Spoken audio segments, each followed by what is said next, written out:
Salut, c'est Philippe. Alors aujourd'hui, on va parler de chaudière à ventouse. Alors plus précisément de ventouse. Ses avantages, ses inconvénients, c'est les précautions à prendre, la façon de la positionner, etc. Donc voilà. Donc écoute, on va regarder ça ensemble. C'est parti.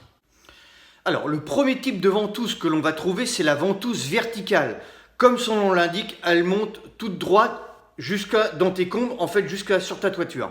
Donc tu as ta chaudière au rez-de-chaussée et ton conduit il monte à la verticale. Donc c'est pareil, ça peut être au rez-de-chaussée, tu traverses ton premier étage, tu fais ça dans une gaine technique, et après tu te retrouves directement dans tes combles, et en fait tu as une pièce qui s'adapte sur ta toiture pour asseoir, vraiment pour recevoir ta ventouse verticale.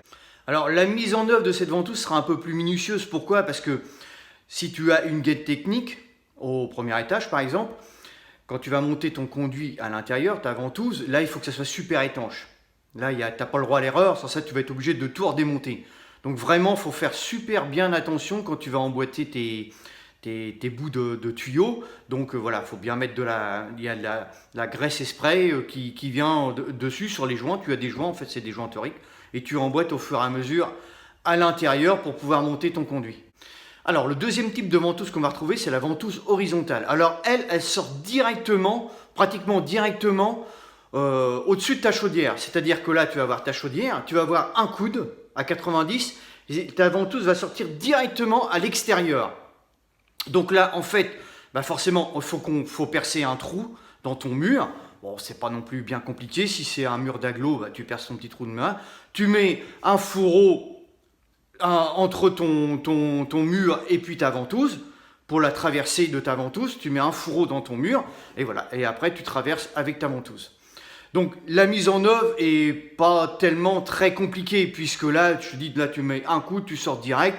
Bon, voilà, il y a toujours un problème d'étanchéité. Il faut que ça soit super bien étanche. Si tu as une prise d'air sur une ventouse, ta chaudière se met en sécurité, surtout l'amener d'air en fait. Ta chaudière se met en sécurité, et là, voilà, tu es obligé de tout redémonter. Mais là, bon, là, si tu redémontes sur une ventouse horizontale, si tu n'as pas trop de longueur, c'est pas encore trop méchant.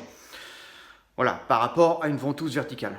Alors, la ventouse horizontale ou verticale sert aussi bien pour les chaudières fuel que les chaudières gaz. Donc, c'est exactement le même principe. Donc forcément, si tu n'as pas le gaz chez toi, tu prends une chaudière fuel à ventouse. Et ils sont aussi performantes maintenant, ils sont aussi performantes que les chaudières gaz. Donc ça, il faut le savoir. Et en fait, tu as le crédit d'impôt dessus, et ce qui est très avantageux. Alors voilà comment se présente la ventouse. Alors en fait, tu as deux conduits. Donc le premier conduit, voilà, je vais te montrer, lui sert pour l'amener d'air, pour pouvoir favoriser la combustion, parce que sans amener d'air, tu n'as pas de combustion pour ta chaudière. Et le deuxième conduit, lui qui est plus petit, qui rentre à l'intérieur, lui, ça va être pour évacuer les gaz brûlés. Voilà. Donc en fait, là je vais te montrer, le plus petit rentre dans le plus grand.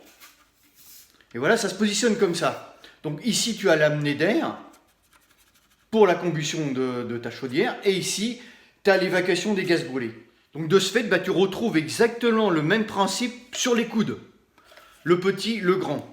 Et là, tu vois, ça c'est les joints toriques en fait. Donc il faut bien graisser le joint pour bien emmancher l'autre dedans. Donc là, on retrouve aussi sur le grand. Hein. Voilà, celui qui sert à l'amener d'air, on le retrouve aussi, le joint torique, et sur le petit. Donc voilà, en fait, tu graisses et puis tu emmanches tes bouts de tuyau à l'intérieur de l'autre. Alors, le problème que tu vas rencontrer si ta chaudière est dans un sous-sol, dans une cave, c'est pour sortir ta ventouse. Là, tu as 90 chances sur 100 de sortir ta ventouse sur la toiture.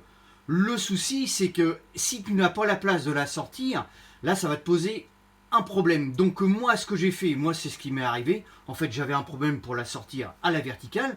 Du coup, je suis sorti à ras du plafond de mon sous-sol, tu vois, comme là. Hein. Je suis sorti à ras du plafond de mon sous-sol. Et derrière, en fait, j'ai fait un regard à l'extérieur pour remonter à la verticale. Donc pour pouvoir évacuer, évacuer mes fumées normalement. Sans ça, je ne pouvais pas faire ça en fait. Parce que là je sors, là tu vois, à ce niveau-là, je sors à ras de la terre. Donc j'étais obligé de creuser pour remettre un coude à l'extérieur dans le regard et remonter et remettre un coude à l'horizontale pour pouvoir envoyer mes fumées à l'extérieur. Donc voilà, ça peut être, je veux dire, ça peut être une solution aussi quand tu es dans un sous-sol. Mais on préconise quand même de monter à la verticale. Voilà, c'est ça. L'inconvénient, c'est que voilà, quand tu es en bas, c'est pas très très facile, tu vois. Alors, les avantages que tu vas avoir à mettre une chaudière à ventouse, déjà dans un premier temps, c'est que tu n'as pas besoin de conduit de fumée. Donc, tu n'as pas besoin de monter des boisseaux, etc. pour pouvoir évacuer tes gaz brûlés. Tu n'as pas besoin d'aération locale, c'est-à-dire que ta chaudière à ventouse, tu peux la mettre dans un placard. Ça peut être fermé, voilà, dans un petit réduit. Il n'y a pas de souci, en fait, tu vois. Au niveau ramonage, tu n'as pas besoin de ramoner, puisque là, c'est que de la condensation et c'est que des gaz brûlés, donc tu n'as pas besoin de faire de ramonage. Et en fait, avec ce système, tu vas gagner 4% d'énergie par rapport à une chaudière cheminée. Voilà, je dois chercher le mot. Une chaudière cheminée, voilà. Donc voilà, c'est quand même des bons avantages. Bon, par contre, comme tout système, il y a des règles à respecter.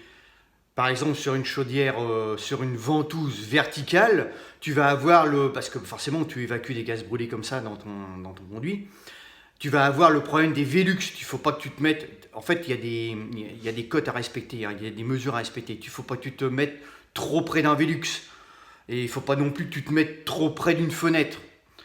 En ventouse verticale, tu n'as pas encore trop de contraintes puisque tu sors à la verticale, tu sors sur le toit. Après, si tu as vraiment une maison ou quelque chose qui est vraiment près, je crois que c'est 5 mètres entre ton conduit vertical et puis par exemple une fenêtre d'un voisin, parce que maintenant tu as des maisons, ils sont pratiquement collés. Voilà, là tu peux pas. Donc il y a des règles, il y a des normes à respecter.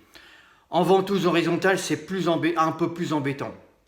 Pourquoi? Parce que tu vas avoir les fenêtres. Tu vas avoir l'étage supérieur, c'est-à-dire au premier étage. Tu ne peux pas envoyer comme ça tes fumées. Par exemple, si tu es dans un appartement, tu es au rez-de-chaussée, tu envoies ta ventouse horizontale à l'extérieur, et puis au-dessus, tu as la fenêtre de ton voisin. Ça, c'est interdit. Tu ne peux pas y envoyer la fumée comme ça, voilà, qui traverse sa fenêtre. Tu as les coins de porte aussi, voilà, tu as une distance à respecter, les coins de fenêtre, les coins de porte, les coins de mur aussi, les angles des murs, parce que forcément, ta ventouse, il y a une amenée d'air. S'il y a moins d'air, si tu as moins d'air qui arrive, elle va se mettre en sécurité. Voilà. Donc ça, il faut le savoir. Après, tu as la longueur. Tu as une certaine longueur à respecter sur une ventouse horizontale. Je ne sais plus la longueur. Bon, c'est quand même, je crois c'est 3 ou 4 mètres. Tu peux traverser, par exemple, si tu as un balcon, si ta ventouse sort, moi ça m'arrive assez fréquemment, tu sors ta ventouse et tu as le balcon, dans un appartement, tu as le balcon du dessus. Donc là, tu es obligé de prolonger ta ventouse parce que le problème, tes gaz brûlés, eux, ils vont rester sous le balcon et là, c'est pas bon en fait. Voilà, tu vas asphyxier tout le monde. Donc tu es obligé de tirer ta ventouse à l'extérieur du balcon. Si ton balcon, il fait, je sais pas moi, 2,50 m ou 3 mètres de largeur, tu es obligé de tirer 2,50 m ou 3 mètres de largeur pour tomber à l'extérieur de ton balcon. Hein, tu vois, bon. Voilà, ça, il faut le savoir. Bon, de toute façon, quand tu fais une ventouse, tu as des règles, tu regardes voilà, sur les cahiers des charges, tu as les règles, tu as les normes. Bon, voilà ce qu'on pouvait dire un petit peu sur la ventouse, sur les chaudières à ventouse. Donc, tu as vu comme moi, il y a pas mal d'avantages.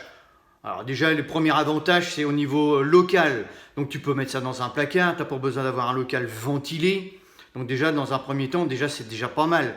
Après, tu n'as pas besoin de monter, si tu mets une ventouse verticale, tu n'as pas besoin de monter de conduit de cheminée. Tu montes ton petit conduit jusqu'à ton toit et puis tu es tranquille après. Voilà. Donc il y a tout ça qui rentre en ligne de compte. Après, au niveau rentabilité d'énergie, tu gagnes quand même 4-5% par rapport à une chaudière traditionnelle. Et voilà, donc mise en œuvre très simplifiée au niveau de la ventouse horizontale. Voilà, bon, moi je pense qu'il y a quand même de très très très bonnes choses.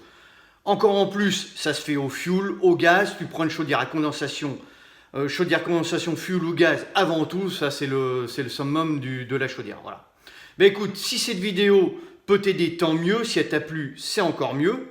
Bah écoute, partage-la. Si tu arrives sur ma chaîne, regarde mes vidéos. Si ça te plaît, abonne-toi. Et puis moi, je te retrouve sur une prochaine. Puis je te dis ciao, ciao, porte-toi bien.